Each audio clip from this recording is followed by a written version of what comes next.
కాకపోతే ప్రభు ఆ పిల్లని చూడండి, కళ్ళల్లో బాంబులు పెట్టుకుని తిరుగుతున్నట్టుంది. అవును, తేడా వస్తే పక్కా కింద బాంబు పెట్టి పేల్చేటట్టు. 30 ఏళ్ల తర్వాత తీర్పు విత్ పేమెంట్ అని ఎగేసుకుని వచ్చాను. ఇప్పుడు చూడండి డైరెక్ట్ పైకి పోయేలా ఉన్నా. అవునవును, నువ్వు వెళ్ళు, నేను మేనేజ్ చేస్తా. ప్రజలారా, ఇద్దరు చాలా బ్రహ్మాండంగా చేశారు. ఎవరికి ఎన్ని మార్కులు ఇవ్వాలో అర్థం కాని పరిస్థితి.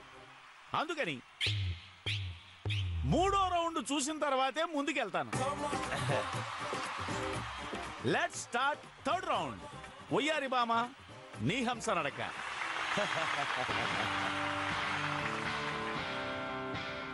This time I gotta put my guard to walk away, walk away.